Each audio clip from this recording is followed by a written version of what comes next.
général, nous pas habitués pour vos autorités dans le pays déplacer dans la section communale, même si c'est pour inaugurer l'école ou bien l'autre gros investissement que l'État a fait. C'est ça qui fait que la directrice n'a pas pensé du tout que président, et pas seulement président, il y a l'autre membre du conseil présidentiel, accompagner le ministre de l'Éducation, accompagner le directeur cabinet Premier ministre et accompagner le directeur INFP avec l'autre autorité déplacée pour venir matin dans la section communale Mélonière, section commune Chantal, pour venir inaugurer l'école. Le pays a changé. Et l'autorité dans le pays connaît et doit connaître que au service toute population dans le pays, ni ça que la ville, ni ça que la ville. Je dis, c'est officiellement nous venons là pour nous inaugurer l'école nationale, la section communale Chantal. Et avant, nous avons une inauguration, centre de formation technique, parce que nous voulons, dans le lancement année scolaire 2023-2024, 10 jeunes dans le pays, qui ont même, c'est majorité dans le pays, que il y a aussi avenir pays peut-être ça. Conseil présidentiel transition, gouvernement, voulait investir dans les jeunes, dans eux-mêmes, investir dans la tête, investir dans le meilleur, pour être capable, soit avec l'esprit, penser gros bagages, faire payer aller plus loin, mais aussi avec meilleur capable de travailler pour faire payer développer. C'est donc une cérémonie officielle que matin, je viens participer là comme président conseil présidentiel transition. Je salue donc Madame la mairesse de la commune de Chantal. Excellence, conseiller présidentiel Fidel Joseph, Monsieur le ministre de l'Éducation nationale, Monsieur le directeur général du Premier ministre, Madame la représentante de l'UNICEF, Monsieur le directeur du Fonds national de l'éducation, Monsieur le directeur de l'INFP, autorités civiles, tout le monde qui l'a distingué invité, je vous salue. L'éducation élève la nation, dit-on. Elle est pour ceux qui nous concernent la pierre angulaire sur laquelle repose l'avenir d'Haïti. Je suis convaincu qu'elle est l'instrument le plus puissant dont nous disposons pour transformer notre société. Car une société éduquée est une société capable de faire face aux adversités, d'innover, de créer et de prospérer. Ma présence ici aujourd'hui se situe non seulement dans le cadre du lancement de la nouvelle année scolaire 2024-2025, elle symbolise également le début d'une ère nouvelle pour l'éducation et par extension pour le pays. C'est donc avec plaisir et beaucoup d'intérêt que je me trouve parmi vous pour procéder avec, à mes côtés, le ministre de l'Éducation nationale et de la formation professionnelle à l'inauguration de cette école flambant neuve de Melonière au cœur de la charmante commune de Chantal. Mesdames, Messieurs, l'éducation est un droit fondamental pour chaque enfant. Néanmoins, la réalité à laquelle fait face le secteur de l'éducation en Haïti est alarmante. Actuellement, près de 2 millions d'enfants en âge scolaire ne sont pas inscrits à l'école. Dans les zones rurales, l'accès à une éducation de qualité est très difficile. Environ 60% des enfants de l'école fondamentale abandonnent avant de boucler la 9e année.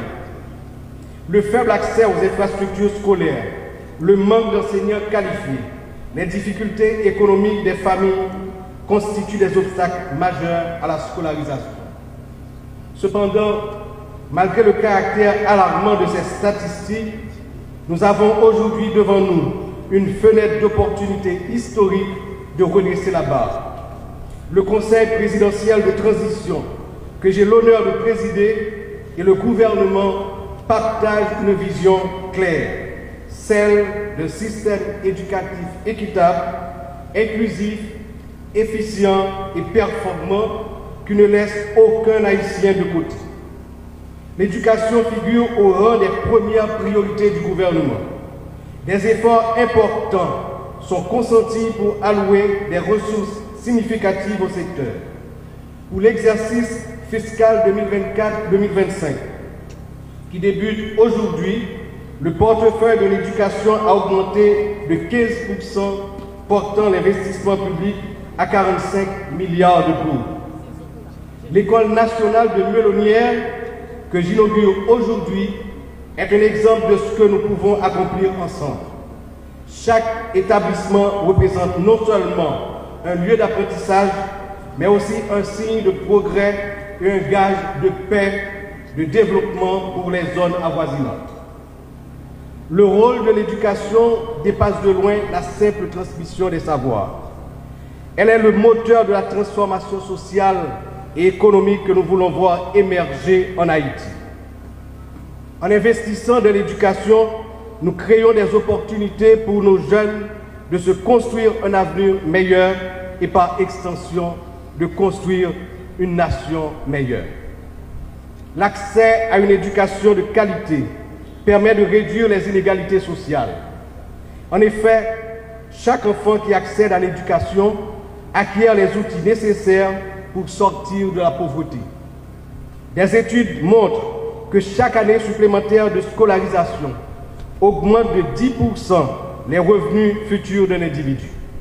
Cela représente non seulement un changement au niveau individuel, mais aussi un levier économique pour ses proches et pour l'ensemble du pays. Mesdames, Messieurs, le modèle éducatif que nous prônons aujourd'hui est centré sur les compétences du XXIe siècle, le développement de la pensée critique, l'innovation, la capacité à résoudre les problèmes complexes. Nos jeunes doivent être prêts à relever les défis du monde moderne, qu'ils soient économiques, technologiques ou environnementaux. Un autre point essentiel que je tiens à souligner en terminant mon allocution d'aujourd'hui est le lien indissociable entre l'éducation et la sécurité. L'insécurité qui sévit dans certaines régions du pays, notamment à la capitale, est une conséquence de la marginalisation et du manque d'opportunités pour une grande partie de notre jeunesse.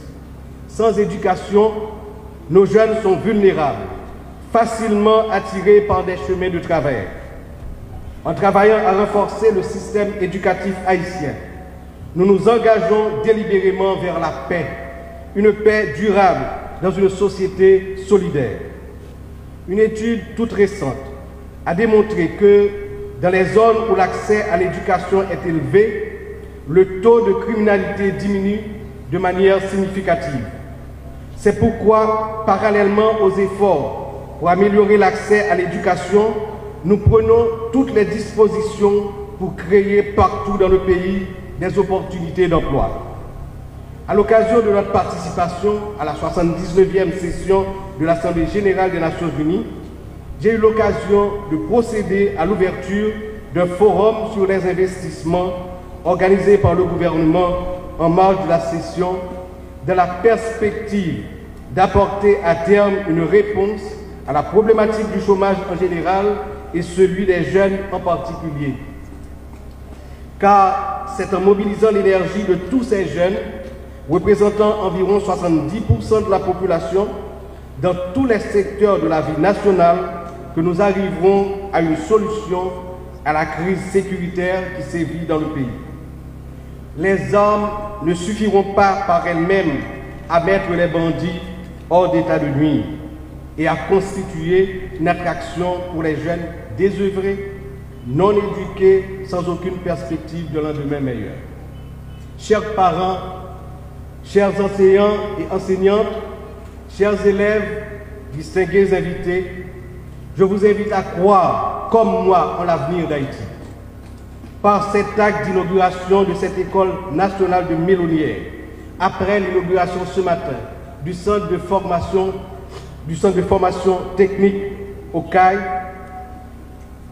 nous témoignons de notre volonté commune à agir de manière durable sur la situation complexe du pays.